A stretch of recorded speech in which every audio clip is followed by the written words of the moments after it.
नमस्कार, सुप्रभात बिहार देख रहे हैं आप और मैं हूं आप सबके साथ अनूप। बुलेटिन की शुरुआत एक बड़ी खबर से करते हैं जो इस वक्त मुंगेर से आ रही है। मुंगेर में बेखौफ लुटेरों का तांडव देखने को मिला है। लुटेरों ने कई गाड़ियों से लाखों की लूट की है। गंगटा जमुई मेन रोड की वारदात है और करीब 4 घंटे तक गाड़ियों में लूटपाट की गई है। तो देखिए अपराधी कितने बेखौफ हो गए हैं, इसकी तस्वीर एक बार मुंगेर में फिर देखने को मिली है। मुंगेर में लुटेरों ने तांडव मचाया है, कई गाड़ियों से लाखों की लूट की है। गंगटा जमुई मेन रोड की यह वारदात है और करीब 4 घंटे तक गाड़ियों में लूटपाट की गई है। अरुण शर्मा हमारे सहयोगी फोन लाइन पर जुड़े हुए। अरुण, 4 घंटे तक लूटपाट होती है और पुलिस को कानो कान खबर नहीं होती है, कहां थे पुलिस?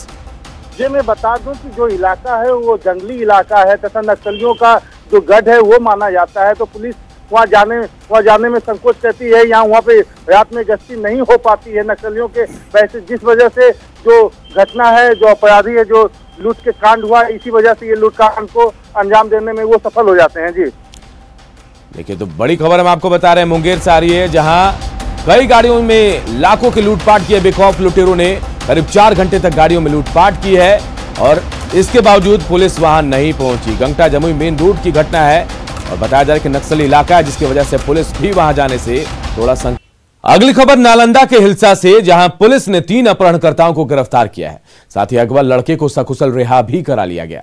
आपको बता दें कि अपराधियों ने 11 दिसंबर अस्थावा थाना क्षेत्र के उगावा गांव के से एक नाबालिग को अगवा किया था और परिजनों से लगातार 10 लाख रुपए की फिरौती मांग रहे थे।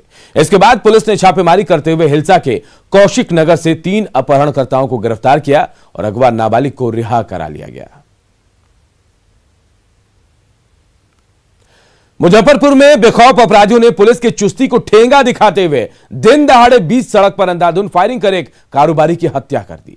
घटना पानापुर ओपी इलाके की है, जहां मोतिहारी में एक शादी समारोह में शामिल होने के बाद पटना के बालू और ईंट के ठेकेदार योगेंद्र कुमार परिवार के साथ स्कॉर्पियो से वापस लौट रहे थे। तभी रघई घाट पुल के पास 2 बाइक से अपराधियों ने ओवरटेक कर स्कॉर्पियो की रफ्तार धीमी करवाई और कार रोकने पर बगल में आकर एक अपराधी ने ठेकेदार योगेंद्र कुमार को गोली मार दी। आनंद फानन में उन्हें एक प्राइवेट अस्पताल ले जाया गया, जहां उन्हें भर्ती नहीं किया गया। इसके बाद परिजन ठेकेदार को एसकेएमसीएच ले गए, जहां डॉक्टरों ने उसे मृत घोषित कर दिया। अब पुलिस जो है अपराधियों की गिरफ्तारी के लिए छापेमारी कर रही है। आगे कार आया तो पापा रोके, स्पीड कम किए तो पीछे से 2 बाइक आया तो बाइक वाला रोका, पापा का थोड़ा शीशा खुला हुआ था तो बंदूक निकाला, वो लोग गोली मार दिया। अच्छा, पापा रिक्वेस्ट भी किए हैं? हाँ, रिक्वेस्ट किए छोड़ देने के लिए। चेहरा और आप लोग पहचाने? मास्क पूरा लगा हुआ था, ढका हुआ था चेहरा। 2 अपाची बाइक था। शादी से अटेंड करके आ रहे थे। क्या ईंटा कारोबारी? तो बोल रहा है लोग कि ईंटा कारोबारी है। अच्छा, क्या कार्रवाई हो रही है इसमें? इसमें कार्रवाई हम लोग लगे हैं, इसमें छापेमारी जारी है। यहाँ से भी हम लोग चलेंगे तो फिर छापेमारी करेंगे और उसको हम लोग पकड़ेंगे, छोड़ेंगे नहीं। इधर कैमूर पुलिस ने जंगली और संरक्षित जानवरों के अंगों की तस्करी करने वाले एक बड़े गिरोह का खुलासा किया है। पुलिस ने अंतर्राज्यीय गिरोह के 7 सदस्यों को पकड़ा है। उनके पास से भारी मात्रा में जानवरों के अंग, तेंदुए की खाल, कस्तूरी, कछुआ, जानवरों के दांत, 2 मुहा सांप और बाल समेत कई दूसरे सामान बरामद किए गए। इनकी कीमत लाखों में होती है। पुलिस की ये कामयाबी जो है अधौरा थाना क्षेत्र में मिली है, जहां से बिहार, बंगाल, गुड़गांव और यूपी में इनकी तस्करी की जाती है। गिरफ्तार तस्करों से पूछताछ कर पुलिस इनके नेटवर्क का खुलासा करने में लगी है।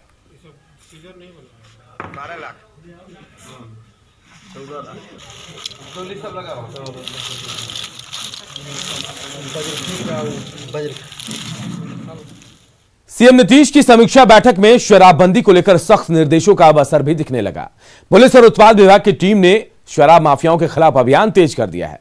वहीं शराब माफिया भी शराब की बिक्री के लिए अलग अलग जुगाड़ अपना रहे हैं। हालांकि सवाल है कि किसी भी मामले में बड़े धंधेबाज पकड़ में आखिर क्यों नहीं आते हैं। अपोजिट में गिराइए, इधर बाएं करके गिराइएगा ताकि बाएं करके ताकि दिखे।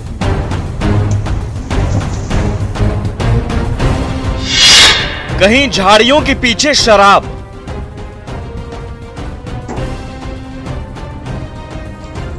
सब पहले ओके है ना। चंद्रावत नदी किनारे शराब माफियाओं के ठिकाने पर धावा बोला तो हैरान रह गई। कहीं झाड़ियों के पीछे तो कहीं पुआल की टाल में छिपाकर कच्ची शराब के ड्रम रखे गए। चंद्रावत नदी के किनारे उदयपुर जंगल में चल रहे शराब भट्टी पर छापेमारी करते हुए उत्पाद विभाग की टीम ने यहां 900 लीटर अर्धनिर्मित शराब को नष्ट कर दिया। वहीं मौके से 3 चुलाई मशीन सहित भारी मात्रा में बर्तन बरामद किया है, जबकि 55 लीटर तैयार देशी चुलाई शराब भी बरामद की गई है। हालांकि छापेमारी टीम को देखकर शराब कारोबारी मौके से फरार हो गए। गोपालगंज के बरौली में खुद डीएम और एसपी ने कई घंटे तक शराब माफियाओं के खिलाफ अभियान चलाया। इस दौरान कहला गांव में देसी शराब की अवैध भट्टियों को ध्वस्त किया गया और गैर कानूनी तरीके से बनाई जा रही शराब की बड़ी खेप को नष्ट भी किया गया। कार्रवाई में उत्पाद विभाग की टीम भी शामिल थी। वहीं पुलिस ने दूसरे क्षेत्र में फल की आड़ में शराब के कारोबार का भी खुलासा किया है। सेब लदे एक ट्रक से पुलिस ने करीब 400 कार्टन विदेशी शराब जब्त की है। वहीं शराब माफियाओं से मिलीभगत करने के आरोप में पुलिस कर्मियों पर कार्रवाई भी की जा रही है। गोपालगंज में पिछले एक हफ्ते में 5 पुलिस पदाधिकारियों को निलंबित किया गया है, जबकि होमगार्ड के 3 जवान और कई चौकीदारों के खिलाफ भी कार्रवाई की अनुशंसा की गई है। लापरवाही करने के मामले में एसआई बरौली के थाना प्रभारी सस्पेंड हुए। उसके अलावा भी हम लोगों ने दूसरे एसआई और आरक्षी मिला करके 5 लोगों पर अभी तक हम लोगों ने कार्रवाई किया, सस्पेंड किया है। और होमगार्ड में से भी 3 होमगार्ड का अभी हम लोगों ने उनका जो बॉन्ड होता है वो रद्द किया है। और कई चौकीदार भी हैं जिन पर भी कार्रवाई की गई जो सूचना नहीं देते हैं। हाजीपुर में भगवानपुर पुलिस ने मिनी ट्रक में शकरकंद लोड करने की आड़ में भारी मात्रा में विदेशी शराब ले जाने का मामला का पर्दाफाश किया है। पुलिस ने रतनपुरा में एक लाइन होटल के पास छापेमारी की। इस दौरान मिनी ट्रक में शकरकंद के नीचे छिपा कर ले जाए जा रहे 114 कार्टन विदेशी शराब बरामद की गई। वहीं मौके से पुलिस ने मिनी ट्रक चालक को गिरफ्तार किया है। हालांकि इस मामले में अभी तक किसी धंधेबाज की गिरफ्तारी नहीं हो सकी है। लखीसराय में उत्पाद पुलिस की टीम ने नक्सल प्रभावित कजरा थाना क्षेत्र के बुधौली, बनकर और लक्ष्मणिया गांव में छापेमारी कर बड़े पैमाने पर देशी शराब की भट्टियों को ध्वस्त किया। साथ ही 40 लीटर देशी शराब, 1050 किलो जावा महुआ और शराब बनाने के उपकरण को जब्त किया। हालांकि इस छापेमारी में भी कारोबारी पुलिस को देखकर फरार हो गए। उत्पाद पुलिस की टीम ने कारोबारी की पहचान कर 2 लोगों के खिलाफ कजरा थाने में मामला दर्ज करवाया है। जाहिर है शराबबंदी पर सीएम के सख्त निर्देशों के बाद शराब माफियाओं के खिलाफ अभियान तो चलाया जा रहा है, लेकिन सवाल है कि किसी भी मामले में आखिर शराब माफिया पुलिस की पकड़ में क्यों नहीं आते हैं। गोपालगंज से मुकेश, हाजीपुर से राजीव मोहन, बेतिया से प्रफुल्ल और लखीसराय से राकेश कुमार के साथ bureau report, news 18।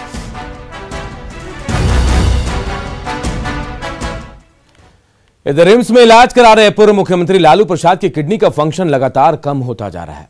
Lalu Prasad के क्रिएटिनिन लेवल जो है वो बढ़कर 2.5 होने के बाद उनके डॉक्टर परेशान हैं और आज लालू प्रसाद की हालत को लेकर नेफ्रोलॉजिस्ट से सलाह भी ली जाएगी। लालू प्रसाद के डॉक्टर की माने तो जिस रफ्तार से लालू प्रसाद की बीमारी बढ़ रही है, अगर यह स्थिति रही तो अगले 3 से 4 महीने में लालू प्रसाद को डायलिसिस की जरूरत पड़ सकती है।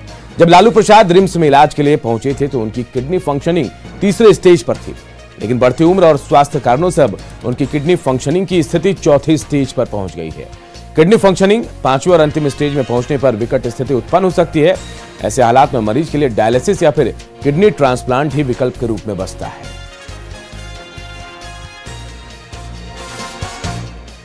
तो 4थे स्टेज पर पहुंच गया है लालू प्रसाद की किडनी जो खराब है। 5वें स्टेज में डायलिसिस की जरूरत पड़ती है और लालू की तबीयत पर डॉक्टर लगातार नजर भी रख रहे हैं। आज नेफ्रोलॉजिस्ट से सलाह ली जाएगी और कहा जा रहा है कि किडनी का जो फंक्शन है वो 4थे स्टेज में पहुंच गया है।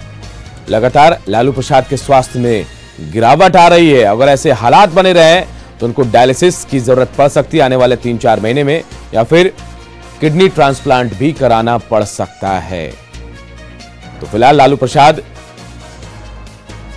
चारा घोटाले में सजा याफ्ता है और रिम्स के पेइंग वार्ड में उनका इलाज चल रहा है। लेकिन डॉक्टर लालू का जो इलाज कर रहे हैं बेहद परेशान है, चिंतित है, क्योंकि लालू का क्रिएटिनिन लेवल जो है 2.5 हो गया है बढ़कर 5वें स्टेज में। अगर अभी फिलहाल 4थे स्टेज में उनकी किडनी फंक्शन है, अगर 5वें स्टेज में पहुंचती है तो फिर डायलिसिस की जरूरत पड़ सकती है। सीएम नीतीश कुमार आज जलवायु के अनुकूल कृषि कार्यक्रम का शुभारंभ करेंगे। 30 जिलों में पहले साल और 8 जिलों में दूसरे साल के कार्यक्रम का सीएम शुभारंभ करेंगे। इस कार्यक्रम में सीएम नीतीश कुमार के अलावा डिप्टी सीएम तारकिशोर प्रसाद, रेणु देवी, कृषि मंत्री अमरेंद्र प्रताप सिंह और ग्रामीण कार्य एवं जल संसाधन मंत्री विजय कुमार चौधरी भी मौजूद रहेंगे। आपको बता दें कि जल जीवन हरियाली सीएम नीतीश का ड्रीम प्रोजेक्ट है और इसके तहत सीएम चाहते हैं कि जलवायु के अनुकूल खेती की तकनीक को बढ़ावा दिया जाए। और आइए अब जान लेते हैं क्या है जलवायु के अनुकूल कृषि तकनीक। तो देखिए, जलवायु के अनुकूल कृषि क्रॉप साइकिल का चयन करना है। फसल कैलेंडर के अनुसार समय पर बुआई हो। जलवायु के अनुकूल फसलों का क्वालिटी बीज हो। किसानों को बुआई की उत्तम तकनीक मुहैया कराना इन सुविधाओं में शामिल है। इनके अलावा जीरो टिलेज, हैप्पी सीडर और पंक्ति में बुआई। मिट्टी और जलवायु के अनुसार फसल का चयन। जल, पोषक तत्व और खरपतवार का समुचित प्रबंधन। किसानों के लिए ट्रेनिंग की भी व्यवस्था करना। किसानों के लिए तय होंगे भ्रमण कार्यक्रम। फसलों के अवशेष के प्रबंधन की तकनीक। तो यही तमाम चीजें जलवायु के अनुकूल कृषि तकनीक जो आज से 30 जिलों में योजना लागू होगी।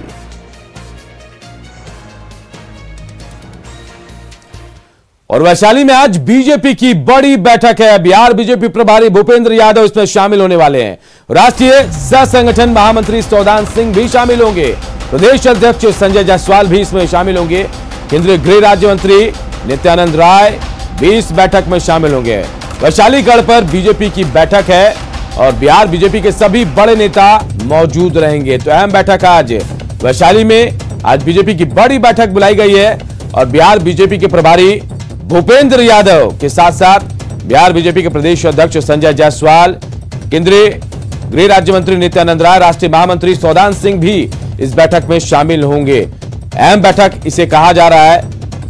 वैशाली के गढ़ में ये बीजेपी की बड़ी बैठक होने वाली है और बीजेपी के सभी बड़े नेता इस बैठक में मौजूद रहेंगे। कृषि कानून के समर्थन में बिहार बीजेपी जो है बिहार भर में सम्मेलन कर रही है।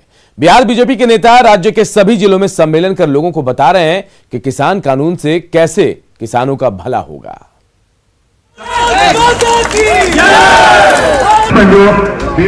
बीजेपी प्रदेश अध्यक्ष संजय जायसवाल और केंद्रीय मंत्री रविशंकर प्रसाद ने बख्तियारपुर से किसान सम्मेलन की शुरुआत की।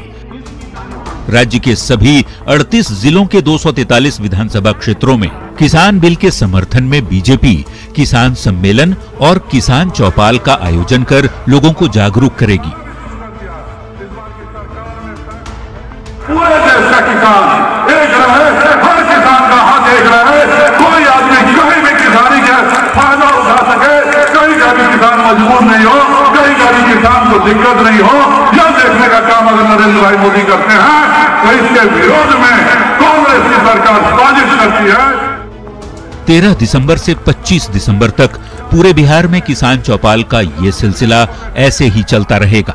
बिहार के अलग अलग क्षेत्रों में, अलग अलग विधानसभा क्षेत्रों में कार्यक्रम होंगे, साथ ही साथ जिला स्तर पर भी कार्यक्रम होगा। और देखिए, बीजेपी कार्यालय में भी किसानों को लेकर जो बड़े बड़े होर्डिंग्स जो हैं वो लगाए गए हैं।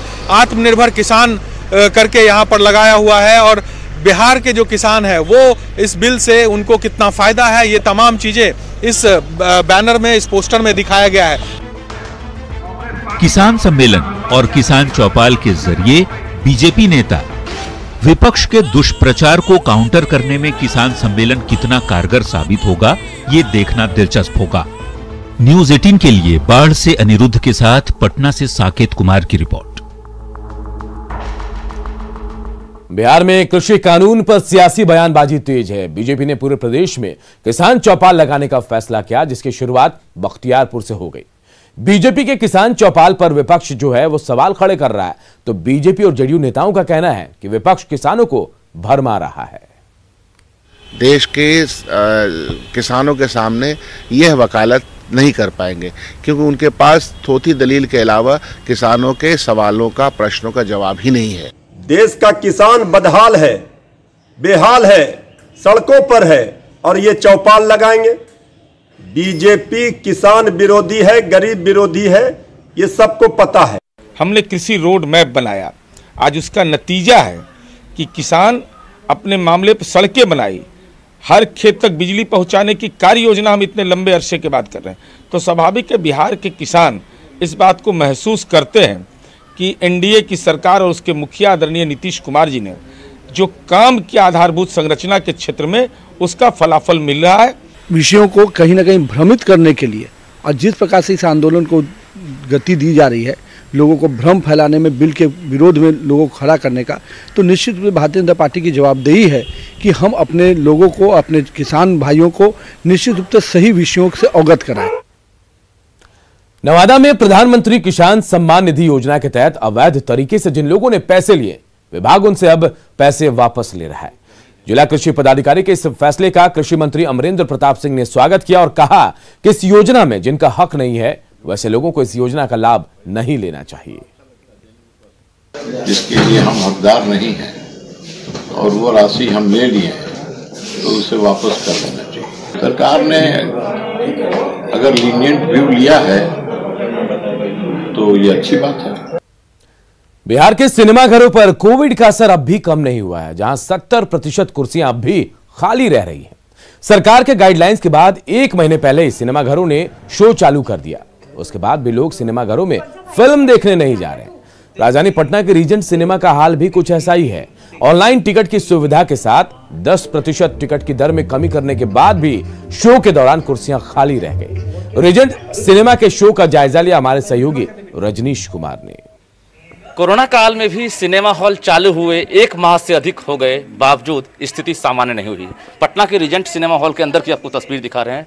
शो चालू है, लेकिन सरकार ने कहा था कि 50% ही सीट फुल रखे जाएंगे, लेकिन आप देख सकते हैं कि अभी 50% सीट भी फुल नहीं रह रहा है। एक बार हम फिर से दिखाते हैं। शो चल रहा है और जो ग्राहक हैं वो मूवी का मजा ले रहे हैं, लेकिन अभी जो सीटें हैं वो पूरी तरह से खाली है। हम आपको तस्वीर दिखा पा रहे हैं कि देखिए, महज 25 से 30% जो ग्राहक हैं वही आ पा रहे हैं, जबकि कई तरह के बदलाव किए गए हैं। यानी तकनीक से लैस किया गया है सिनेमा हॉल को, ताकि जो वायरस है वो प्रभावित नहीं करे। एक बार हम यहाँ के जो मैनेजर हैं उनसे बात करेंगे रीजेंट के, कि आखिर आपने सिनेमा हॉल तो शुरू कर दिया है, क्या लग रहा है, कितना इफेक्टेड दिख रहा है? देखिए, ये सबसे खुशी की बात है कि हम लोग का सिनेमा हॉल चालू हुआ।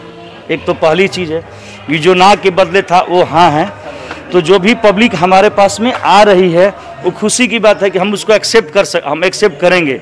अब ये बोलिएगा कि इतनी पब्लिक है, नहीं, जो पब्लिक आ रही है हिम्मत दिखा रही है और आ रही है। मैं आपको न्यूज़ 18 के माध्यम से भी बता दूं कि भारत का ऐसा एक पहला सिनेमा हॉल है, जहां तक मेरा नॉलेज में है, ये यूवी सिस्टम से लैस पहला सिनेमा हॉल है। क्या है यूवी सिस्टम? यूवी सिस्टम एक तरह की एक तकनीक है जो बैक्टीरिया मारने में सक्षम है। जैसे हमारे सिनेमा हॉल में एसी चलता है, तो एसी आउटडोर से एसी मतलब हवा देगा सिनेमा हॉल में, तो सिनेमा हॉल में फिर एचयू क्या करता है, उसी हवा को ठंडा करके सिनेमा हॉल में देगा। तो जो एचयू हवा लेगा सिनेमा हॉल के अंदर का, तो हम मर्ब 13 फिल्टर लगा हुआ है।